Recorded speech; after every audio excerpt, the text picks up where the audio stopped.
नमस्कार साथियों, आपका स्वागत है आपके अपने चैनल जोश नेट JRF पे। आप चैनल पे जाएंगे तो आप देखेंगे कि सारी प्लेलिस्ट बनी हुई है। ये देखिए, आप जाएंगे तो आपको दिख जाएगी और आपको कहीं और कुछ भी सामग्री ढूंढने की ज़रूरत नहीं है। आप वीडियो देखिए, बार बार उनकी रिवीजन कीजिए, नोट्स बनाइए। बस यही आपको करना है। आपको कंटेंट कहीं नहीं ढूंढना है, सारी सामग्री आपको यहीं पे मिलेगी। तो चलते हैं हिंदी साहित्य में कहानी यूनिट 7 की तरफ। और ये ध्यान रखें, आप PYQ ज़रूर लगाएं। मैम आपको करा रही हैं तो आपको प्लेलिस्ट पे जाना है और PYQ देखने हैं। तो आइए चलिए, आज की हमारी कहानी है दुनिया का सबसे अनमोल रत्न, जिसके लेखक हैं प्रेमचंद।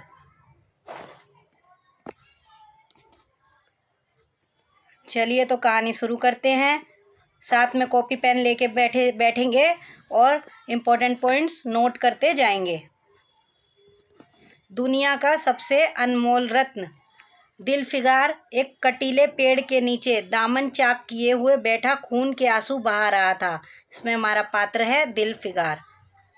वह सौंदर्य की देवी यानी मलका दिलफरेब का सच्चा आशिक और जान देने वाला प्रेमी था।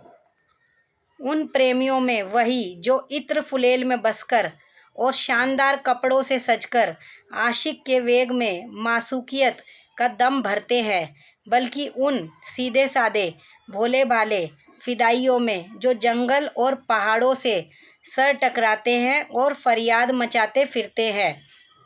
दिल फरेब ने उससे कहा था कि अगर तू मेरा सच्चा प्रेमी है तो जा, दुनिया की सबसे अनमोल चीज़ मेरे दरबार में ले आ, तब मैं तुझे अपनी गुलामी में कबूल करूँगी। ये इम्पोर्टेंट लाइन है, नोट करेंगे। दिल फरेब ने उससे क्या कहा?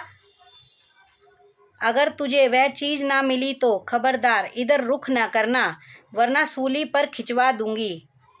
दिल फिगार को अपनी भावनाओं के प्रदर्शन का, शिकवे शिकायत का, प्रेमिका के सौंदर्य दर्शन का तनिक भी अवसर ना दिया गया। दिल फरेब ने जो ही यह फैसला सुनाया, उसके चौबदारों ने गरीब दिल फिगार को धक्के देकर बाहर निकाल दिया। और आज 3 दिन से यह आफत का मारा, कितने दिन से? 3 दिन से आदमी उस कटीले पेड़ के नीचे उस भयानक मैदान में बैठा हुआ सोच रहा है कि क्या करूं? दुनिया की सबसे अनमोल चीज़ मुझको मिलेगी क्या? नामुमकिन। और वह क्या है? कारू का खजाना, आबे हयात, खुसरो का ताज, जामे जम, तख्ते ताउस, परवेज की दौलत? नहीं, यह चीज़ें हरगिज़ नहीं। ये नोट करेंगे, जिन चीज़ों का जिक्र आया वो सोच रहा है कि इनमें से क्या होगी वह अनमोल चीज़, सबसे अनमोल चीज़, दुनिया की सबसे अनमोल चीज़ जो उसने मुझे लाने के लिए कही है। कभी वो सोचता ये है, कभी वो सोचता है ये नहीं है। ये इम्पोर्टेंट चीज़ है। दुनिया में ज़रूर इनसे भी महंगी, इनसे भी अनमोल चीज़ें मौजूद है, मगर वह क्या है, कैसे मिलेगी? या खुदा, मेरी मुश्किलें क्यों कर आसान होगी? दिल फिगार ये सब सोच रहा है। दिल फिगार इन्हीं ख्यालों में चक्कर खा रहा था और अक्ल कुछ काम नहीं करती थी। मुनीर शामी को हातिम सा मददगार मिल गया। ए काश, वो कह रहा है कि जैसे मुनीर शामी को हातिम जैसा मददगार मिला था, कि काश मेरा भी कोई मददगार हो जाता। ए काश मुझे भी उस चीज़ का, दुनिया की सबसे बेशकीमती चीज़ है, नाम बतला दिया जाता। वो कह रहा है कि मुझे भी नाम पता चल जाता, बला से वह चीज़ें हाथ ना आती, मगर मुझे इतना तो मालूम हो जाता कि वह किस किस्म की चीज़ है। मैं घड़े बराबर मोती की खोज में जा सकता हूँ। मैं समुंदर का गीत, पत्थर का दिल, मौत की आवाज़ और इनसे भी ज़्यादा बेनिशान चीज़ों की तलाश में कमर कस सकता हूँ, मगर दुनिया की सबसे अनमोल चीज़, यह मेरी कल्पना की उड़ान से बहुत ऊपर है। वो सोचता है जब मुझे नाम ही नहीं मालूम तो मैं क्या कर सकता हूँ। तो ये इम्पोर्टेंट चीज़ नोट करेंगे कि वो किस किस की तलाश में जा सकता है। आसमान पर तारे निकल आए थे।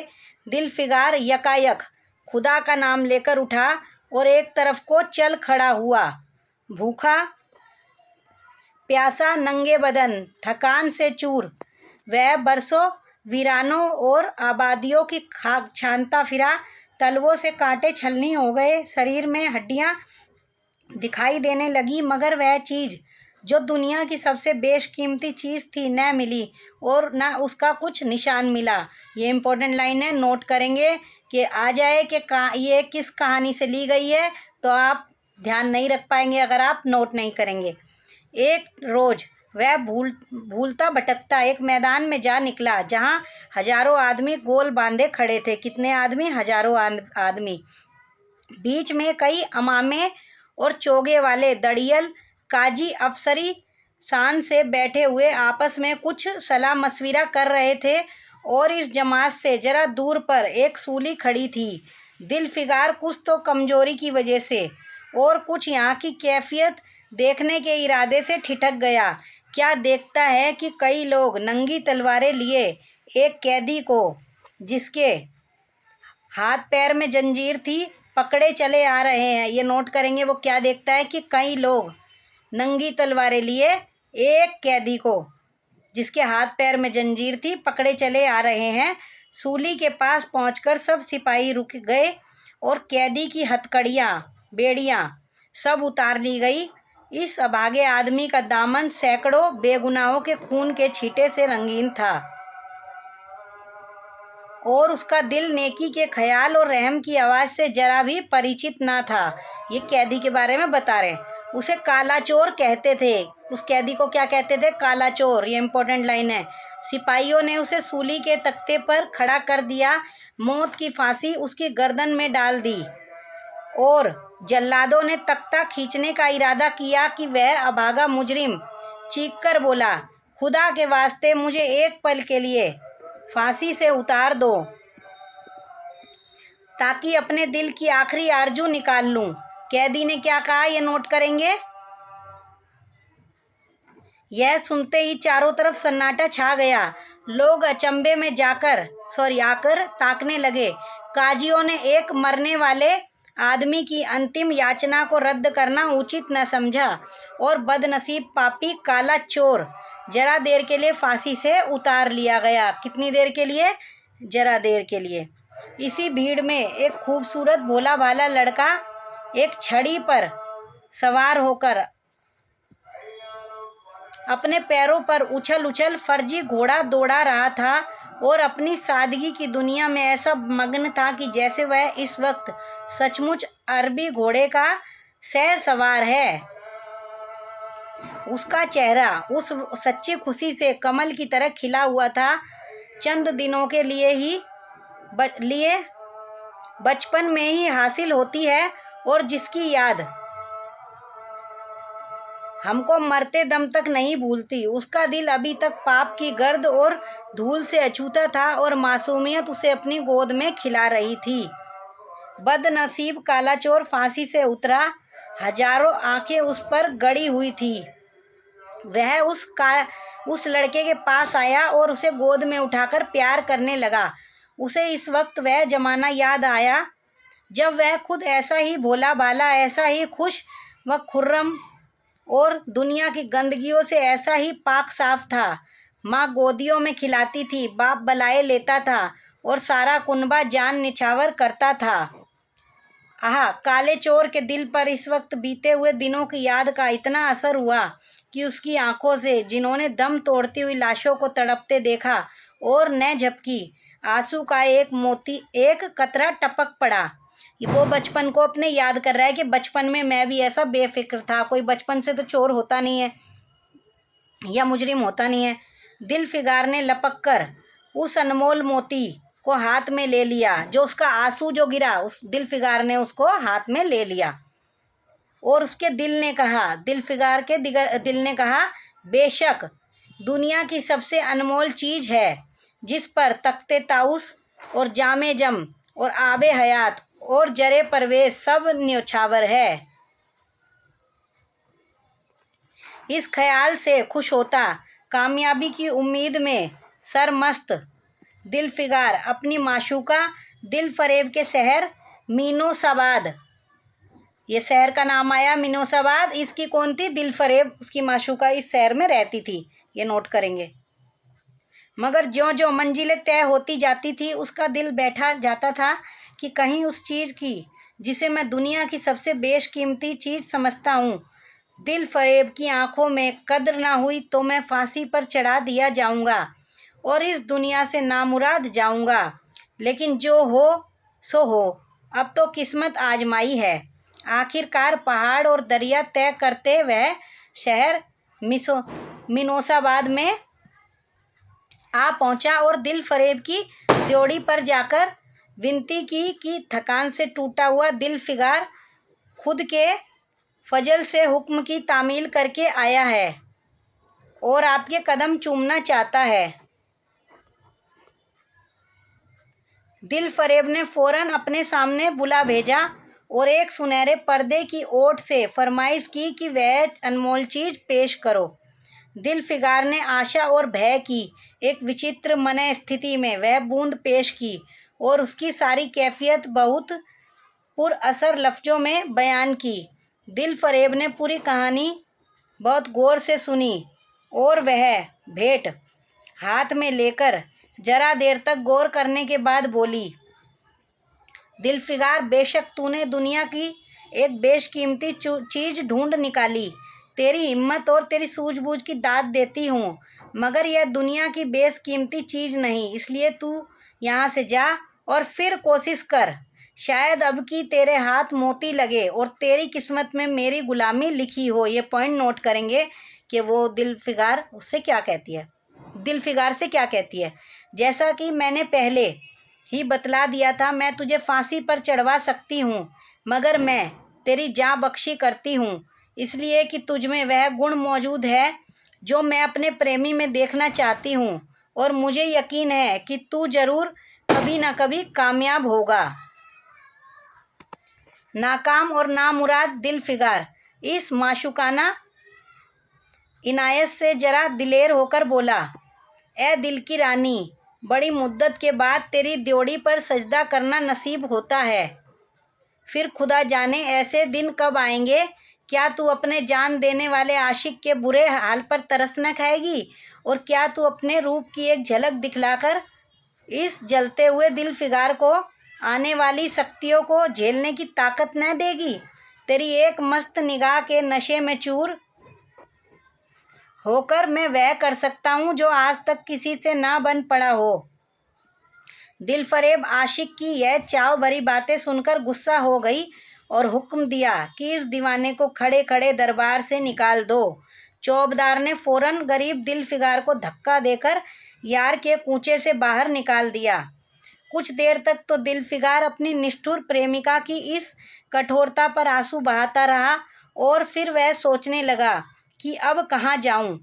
मुद्दतों रास्ता नापने और जंगलों में भटकने के बाद, यानी उसे बहुत टाइम हो गया, आंसू की यह बूंद हो गया था, आंसू की यह बूंद मिली थी। अब ऐसी कौन सी चीज़ है जिसकी कीमत इस आबदार मोती से ज़्यादा हो। दिलफिगार अब सोच रहा है कि ऐसी कौन सी चीज़ होगी कि जिसकी कीमत जो इसकी नज़रों में उससे इस मोती से भी ज़्यादा हो। हजरते खिज्र, तुमने सिकंदर को आबे हयात के कुएं का रास्ता दिखाया था, क्या मेरी बाह ना पकड़ोगे। सिकंदर सारी दुनिया का मालिक था, मैं तो एक बेघर मुसाफिर हूँ। वो अपने भगवान को याद कर रहा है। तुमने कितनी ही डूबी कश्तियाँ किनारे लगाई हैं, मुझ गरीब का बेड़ा भी पार करो। ए आली मुकाम जिब्रील, कुछ तुम ही इस निमजान दुखी आशिक पर तरस खाओ। तुम खुदा के एक खास दरबारी हो, क्या मेरी मुश्किल आसान ना करोगे। गरज यह है कि दिलफिगार ने बहुत फरियाद मचाई, मगर उसका हाथ पकड़ने के लिए कोई सामने न आया। आखिर निराश होकर वह पागलों की तरह दोबारा एक तरफ को चल खड़ा हुआ। दिलफिगार ने पूरब से पश्चिम और उत्तर से दक्षिण कितने ही जंगलों और वीरानों की खाक छानी। कभी बर्फिस्तानी चोटियों पर सोया, कभी डरावनी घाटियों में भटकता फिरा, मगर जिस चीज़ की धुन थी वह ना मिली। यहाँ तक कि उसका शरीर हड्डियों का एक ढांचा बन गया, यानी वो बहुत कमज़ोर हो गया है अब। एक रोज़ वह शाम के वक्त किसी नदी के किनारे खस्ता हाल पड़ा हुआ था। बेखुदी के नशे से चौंका तो क्या देखता है कि चंदन की एक चिता बनी हुई है और उस पर एक युवती सुहाग का के जोड़े पहने सोलो श्रृंगार किए बैठी है। उसकी जांघ पर उसके पति का सिर है। वो क्या देखता है ये नोट करेंगे। हजारों आदमी गोल बांधे खड़े हैं और फूलों की बरखा लिखा है, यहाँ पे वर्षा होगा, फूलों की वर्षा कर रहे हैं। यकायक चिता में से खुद ब खुद एक लपट उठी। सती का चेहरा उस वक्त एक पवित्र भाव से आलोकित हो रहा था। चिता की पवित्र लपटें उसके गले से लिपट गई और दम के दम में वह फूल सा शरीर राख की ढेरी हो गया। प्रेमिका ने अपने को प्रेमी पर न्योछावर कर दिया और दो प्रेमियों के सच्चे पवित्र अमर प्रेम की अंतिम लीला आँख से ओझल हो गई। जब सब लोग अपने घरों को लौटे तो दिलफिगार चुपके से उठा और उसने अपने चाक दामन कुर्ते में राख का ढेर समेट लिया और इस मुट्ठी भर राख को दुनिया की सबसे अनमोल चीज़ समझता हुआ सफलता के नशे में चूर यार के कूचे की तरफ चला। अब की ज्यों ज्यों वह मंजिल के करीब आता था उसकी हिम्मत बढ़ती जाती थी।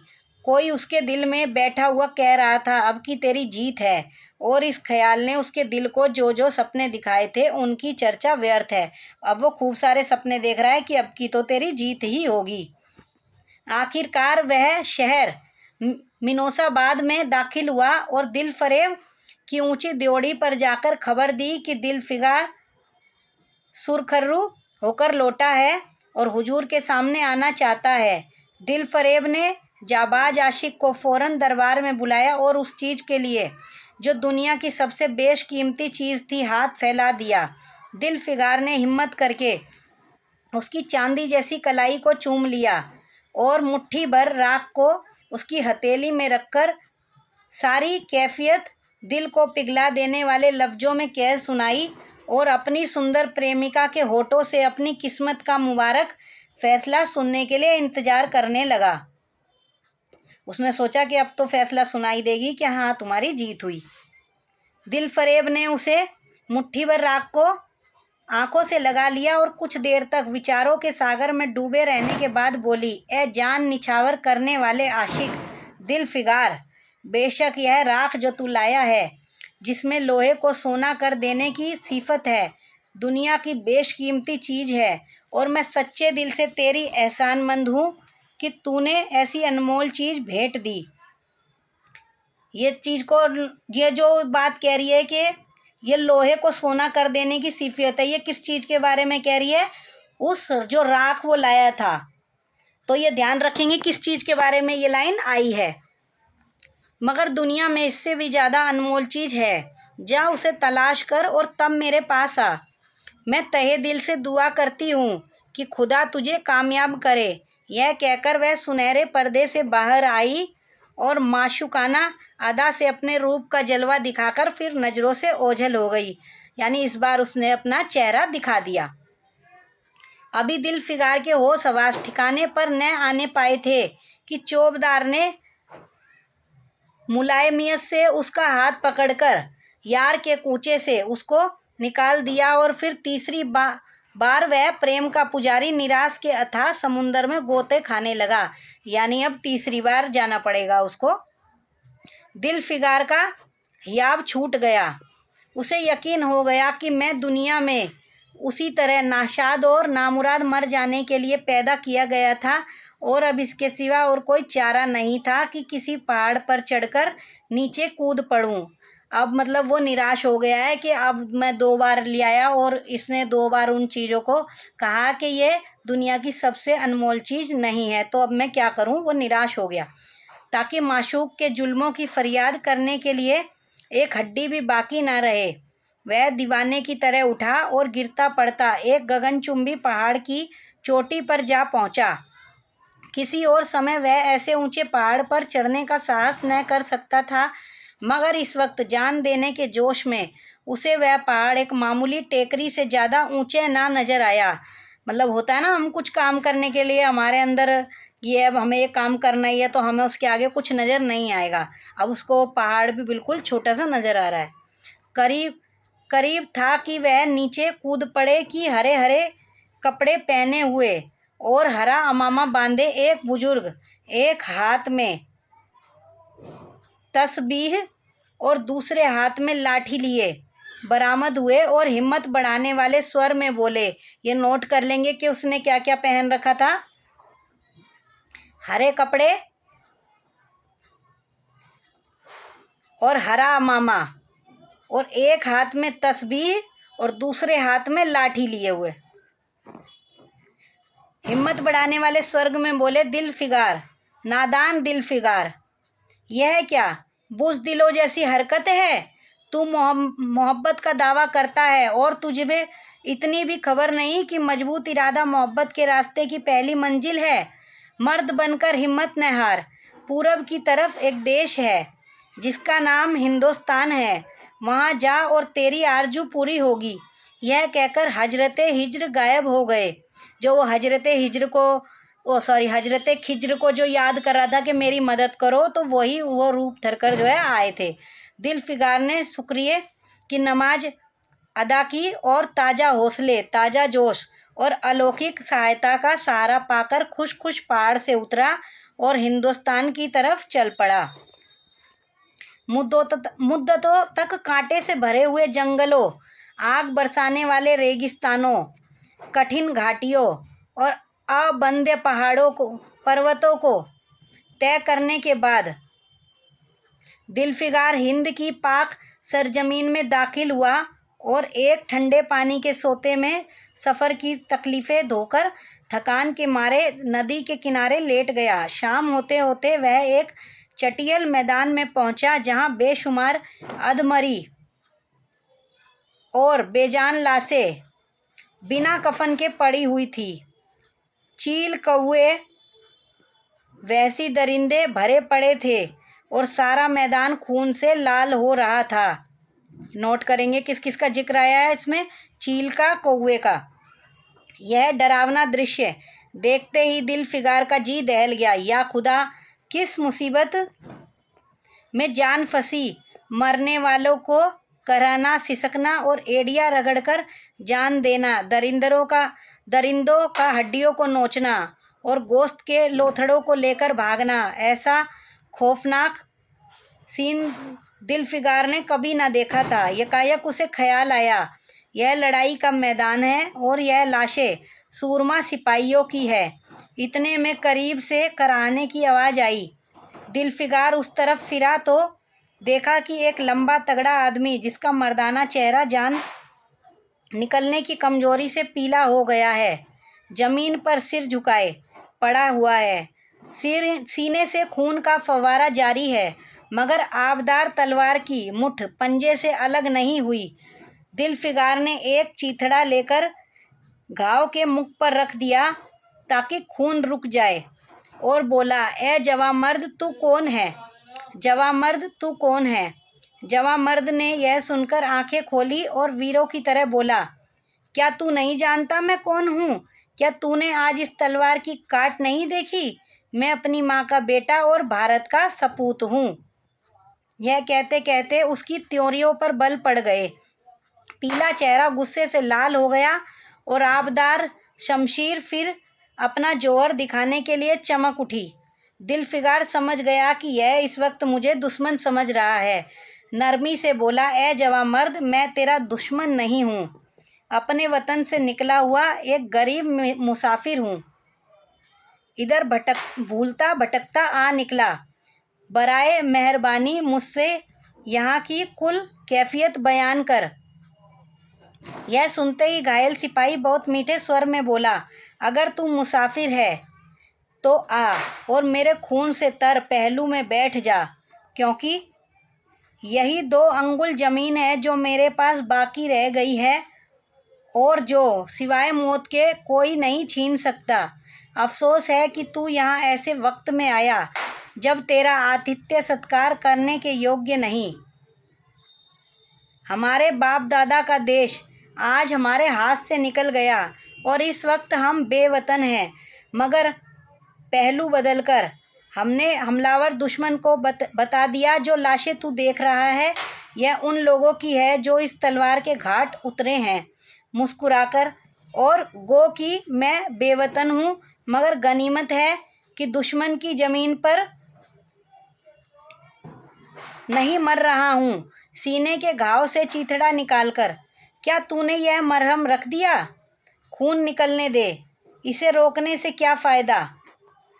क्या मैं अपने ही देश में गुलामी करने के लिए जिंदा रहूं? नहीं, ऐसी ज़िंदगी से मर जाना अच्छा। इससे अच्छी मौत मुमकिन नहीं। जवां मर्द की आवाज़ मध्यम हो गई, अंग ढीले पड़ गए, खून इतना ज़्यादा बहा कि खुद ब खुद बंद हो गया। रह रहकर एक आध बूंद टपक पड़ता था। आखिरकार सारा शरीर बेदम हो गया, दिल की हरकत बंद हो गई, आंखें मुद्द हो गई। ये इम्पोर्टेंट लाइन है, ये आ जाएगी कि किस कहानी से है, तो आपको ये नोट करनी है। दिलफिगार ने समझा अब काम तमाम हो गया। तभी मरने वाले ने धीमे से कहा, भारत माता की जय, और उसके सीने से खून का आखिरी कतरा निकल पड़ा। एक सच्चे देश प्रेमी और देशभक्त ने देशभक्ति का हक अदा कर दिया। दिलफिगार पर इस दृश्य का बहुत गहरा असर पड़ा और उसके दिल ने कहा, बेशक दुनिया में खून के इस कतरे से ज़्यादा अनमोल चीज़ कोई नहीं हो सकती। ये नोट करेंगे दिलफिगार के दिल ने क्या कहा। उसने फौरन खून की बूंद को, जिसके आगे यमन का लाल हेच भी है, हाथ में ले लिया और इस दिलेर राजपूत की बहादुरी पर हैरत करता हुआ अपने वतन की तरफ रवाना हुआ और सख्तियां झेलता हुआ आखिरकार बहुत दिनों के बाद रूप की रानी मलका दिलफरेब की ड्योढ़ी पर जा पहुंचा और पैगाम दिया कि दिलफिगार सुर्रखू और कामयाब होकर लौटा है और दरबार में हाजिर होना चाहता है। दिलफरेब ने उसे फौरन हाजिर होने का हुक्म दिया। खुद हस्बे मालूम सुनहरे पर्दे की ओट में बैठी और बोली, दिलफिगार अब कि तू बहुत दिनों के बाद वापस आया है, ला दुनिया की सबसे बेशकीमती चीज़ कहाँ है? दिलफिगार ने मेहंदी रची हथेलियों को चूमते हुए खून का कतरा उस पर रख दिया और उसकी पूरी कैफियत पुरजोश लफ्जे में कह सुनाई। वह खामोश भी ना होने पाया था कि यकायक यह सुनहरा पर्दा हट गया और दिलफिगार के सामने हुस्न का एक दरबार सजा हुआ नजर आया, जिसकी एक एक नाजनीन जुलेखा से बढ़कर थी। दिलफरेब बड़ी शान के साथ सुनहरी मसनद पर सुशोभित हो रही थी। दिलफिगार हुस्न का यह तिलिस्म देखकर अचंभे में पड़ गया और चित्रलिखित सा खड़ा रहा कि दिलफरेब मसनद से उठी और कई कदम आगे बढ़कर उससे लिपट गई। गाने वालियों ने खुशी के गाने शुरू किए। दरबारियों ने दिलफिगार को नजरें भेंट की और चांद सूरज को बड़ी इज्जत के साथ मसनद पर बैठा दिया। जब वह लुभावना गीत बंद हुआ तो दिलफरेब खड़ी हो गई और हाथ जोड़कर दिलफिगार से बोली, ए जानिशार आशिक दिलफिगार, मेरी दुआएं बर आई और खुदा ने मेरी सुन ली और तुझे कामयाब बा सुर्रखू किया। आज से तू मेरा मालिक है और मैं तेरी लोंडी। दिलफिगार ने क्या कहा, दिलफिगार से बोली, ये चीज़ हम नोट करेंगे, इम्पोर्टेंट है। यह कहकर उसने एक रत्न जड़ित मंजूषा मंगाई और उसमें से एक तख्ती निकाली जिस पर सुनहरे अक्षरों से लिखा हुआ था, खून का आखिरी कतरा जो वतन की हिफाजत में गिरे दुनिया की सबसे अनमोल चीज़ है। ये नोट करेंगे कि वो कैसे अक्षरों में लिखा गया है, सुनहरे अक्षरों में। और क्या है दुनिया की सबसे अनमोल चीज़? खून का आखिरी कतरा जो वतन की हिफाजत में गिरे। तो इसी के साथ हमारी कहानी ख़त्म होती है। आगे हम देखेंगे ये किस कहानी संग्रह में संकलित है।